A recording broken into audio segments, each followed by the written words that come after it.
So we're here at Manu Bay with the whole comp site. We're here with Hutch, and this is interview number 6. So Hutch, if you'd like to introduce yourself to the camera. Hi, I'm Geoff Hutchison from our company is Backdoor Surf, and I'm just here to be interviewed by Indi. So very long time Manu Bay surfer. I've probably caught more waves at Manu than anyone alive. Tried to work out whether I've gone past Daffy or not, but I think I have. Yeah, sweet. All right, so are you the original maker, owner of Backdoor? Like you brought it up in New Zealand? Or? Yeah, so Chris Banks and KT in Raglan, they had Raglan Surf Shop back in the mid-80s, and they set up another store in Hamilton called Backdoor. So they owned it for a couple of years before I bought it off Chris Banks. Oh yeah, sweet.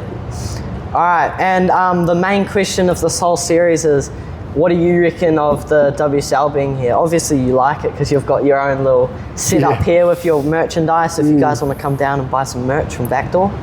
Yeah, look, when I first heard about it was likely to, or possibly coming here, I think I first heard about it in early January. And I was immediately really quite excited by it. And I thought in my lifetime, I never thought I'd see a CT event in Raglan. Yeah. And for me, I have just been incredibly excited by it. I know that there were still quite a few hurdles to jump through at that point in time, and quite early on in the piece we put our hand up for the merchandise operation because I'd heard that one of the Australian guys was going to come over and do the merch if someone in New Zealand didn't pick it up. That's why we jumped at the opportunity. Yeah. But it hasn't come cheap. It's quite an expensive process. Yeah. All right, and do you reckon the WSL is going to manage to hold it here that well, or do you reckon it's going to be pretty hard for them because it's like such a small town, little area, and it's just, I feel like it could be quite hard, you know?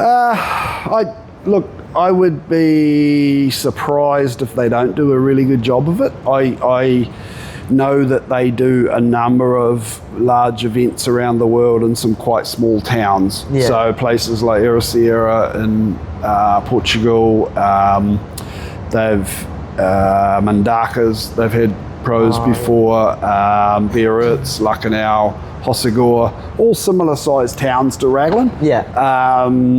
And you know, even somewhere like Bells Beach, Torquay is not much bigger than Raglan. And so I don't really see any big problems. I just think most people's grizzles are probably about the traffic management. Yeah. And most of the grizzles seem to be about the traffic management thing and the alcohol license at the point. So I think those are the two big major stumbling blocks. I don't really see a lot of drama. I don't know. For me, it's quite exciting. Yeah. Yeah. So how long have you actually been surfing these points for? My first surf at Manu Bay was in 1978. So that's the year my dad was born. There you go. So I surfed out here in the late 70s. I went to school in Hamilton at Fairfield College, and we actually had a school surfing competition. Fairfield College school surfing competition was at Manu Bay, and in my first ever heat, in a competition heat, I didn't catch a wave. I didn't take off. Was that by choice, or could you not catch a wave? It was 4 foot, and it was quite northeast and offshore and quite sucky. And my board was a 6'10" single fin, and it had no rocker. Yeah. Yeah, that's Who's all that good. Girl? Yolanda Hopkins. Oh, it was Yolanda. Portugal. Yes, I saw her the other day. Yeah, it's exciting, all of them being here, eh? Like Gabriel Medina, I seen a couple clips of him just before. Yeah, he surfed good. Ripping, man. I was like, I didn't even know what my emotions were when I seen it. I was like, whoa, this is crazy seeing him here. Look, I think the reality for a lot of the younger surfers in Raglan to be exposed to high level surfing is really cool. And even from when Connor O'Leary came over earlier this year and some of those other pros, some of them put, they just surfed different lines on a wave and had a different approach, and you can see how powerful they were surfing and how much effort they put into their turns and stuff. And I think it's going to be really good for the local surfers. Yeah, for sure. I think it's going to raise everybody's bar. Yeah. Yeah. Going to show us all the different lines and everything, how to handle each section. Yep. Who do you reckon the standout was when they were here? For me, out of earlier this year, there were a bunch of guys came over, and I thought that for me, a bunch of them were not very good at Raglan. Yeah. And I'm not going to say any names, but there were some of them that did not really stand out. I thought Leo and Joel Vaughan surfed really well. Oh, yeah. And at times had some big power. Yeah. And out of the goofies, I thought Connor was the best. Yeah, for sure. I thought Joel Vaughan, Leo looked really good. I was under impressed with Ethan. He had some single really powerful turns, but he wasn't putting a lot of stuff together. I thought Billy had the better of Ethan. Rio had some good moments. Out of the girls, I actually thought Steph Gilmore.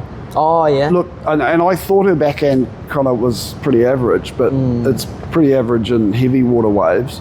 But she doesn't really have a backhand tube game. But her turns going left were good. So I was reasonably impressed with her. Gabby Bryan sort of did some good turns and stuff. She's powerful. But often kind of mistimed it a little bit. I watched a lot of them, and I surfed with them all. It was good to see. I didn't get to see, I seen a little bit of Rio, not the whole, but I didn't get to see Ethan and Steph. Okay. So Cole was interesting. He was out just after our comp finished. I seen that. I had like a little surf of him. I seen him do this big blowtail. What's the best wave you've had out at the points? Was it like Indies, Manu? How was that wave? Look, Manu Bay gets a lot of grief for being average. And I don't buy that at all. I think it's Raglan's best all-round wave for rideable in such a variety of conditions. Like this afternoon, for instance, that is such typical Manu Bay with a northwest or westerly blowing. Around the corners, just so broken up. And yet by the time it wraps into Manu, it's tidied right up, and you can get some really good runners down the corner and down the side. It does hold like most conditions. It holds for, it's the staple diet of Raglan surfers because it breaks in so many different conditions. And you can surf Manu probably 300 days of the year. In reality, even some small days, sometimes I've had days when I've gone out at Manu at 1 to 1.5 foot instead of driving to Ruapuki for 2.5 to 3 foot. And because it's been clean and you know you're going to get a series of turns away. You can rip Manu at 1.5 foot. It actually sometimes comes in a little bit and peels just on top of the rocks. Well, and I'll go back to some of the old day surf comps back in the 80s and 90s. There was a time when Sonny Garcia was here. And the finals were in 1 foot Manu, but a clean groundswell. And mid-tide 1 foot Manu. And I still remember the wave that he ripped 12 Rios in a row all the way to the boat ramp on a 1 footer. It's crazy. I just seen a clip pop up on Instagram, and it was of Mick Fanning and Joel Parko having a heat out there. Yes. I don't know what the comp was, but they had like a Vodafone. It was a Vodafone surf sessions.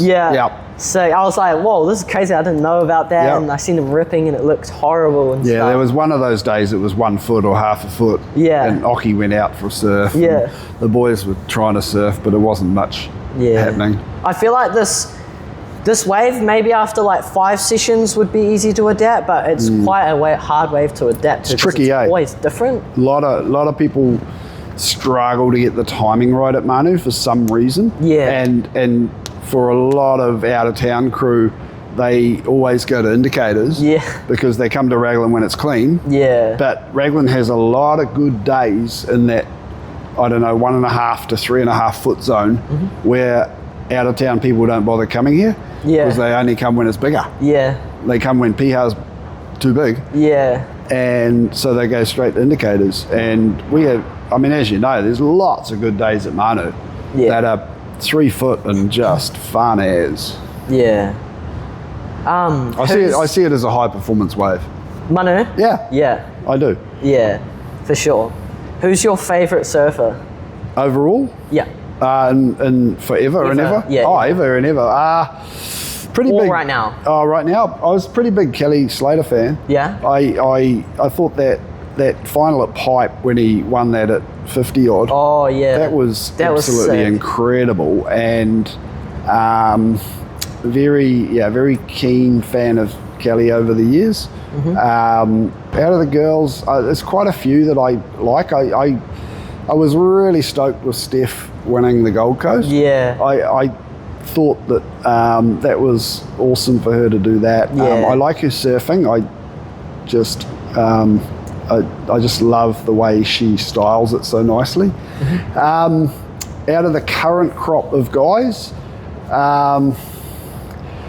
I really like how Connor O'Leary surfs. Yeah, for sure. I think his forehand and backhand. His backhand has to be the most powerful thing going. So whippy, everything. Oh, some of those crazy. waves at Snapper where it was only a 1.5 to 2 footer down the inside, and he was just so square off the bottom and smacking that lip so hard. Looks more powerful than Medina now. Yeah. To me. Yeah, true, yeah. I like, before he came here, because I just knew him from like J-Bay's mean backhand winning that. And then coming here, I was like, his forehand, he was going crazy. I was like, whoa, I did not expect that. And it was like, he was probably a stand-up for me. Yeah. It was crazy. I don't know. I got lots of surfers I like following and like watching. Yeah. I like how Mick Fanning surfs. Yeah. He's fast and it's too hard to pick. Tight in the pocket. Yeah. He could go back on the CT tomorrow. Yeah, for sure. Looks like he hasn't lost a bit. Yeah, and Julian Wilson, he could. Yeah, just be straight back on. Julian was good last year. Yeah. Yeah. Yeah, that heat at I forgot what that break's called. Yeah, Burley Heats. That was pretty sick. All right, that's it. Oh, cool. Yeah. I started talking for too long. No, it's all good. I'm just pumped as on the comp. I know there's a little bit of negative around town, but most of the negative seems to be melting away now. Yeah. And as the comp gets closer, it's like people are kind of going, it's happening. It's cool. And most of the crew seem pretty pumped on it. Yeah. Yeah, of course there's got to be a little bit of negativity for some things, but this whole thing's pretty positive, I reckon. I had a few days on the Gold Coast Pro, so I saw how that worked, and I saw how their liquor licensing worked and all that stuff, and it's so tidy and well done, and from all accounts that it's so much of the business stuff being done at the comp is being run by local business, and so many local businesses need events like this to get them through winter. It's so tough in winter here, right? Yeah. And the Harbourview Hotel is running the whole thing, the liquor license thing, and that'd be really good for them. Lots of local people will be employed. Lots of people working on the site already. Yeah. All locals. It's cool. Yeah, it's really good. All right. Cool. Good. Thank you. Thank you.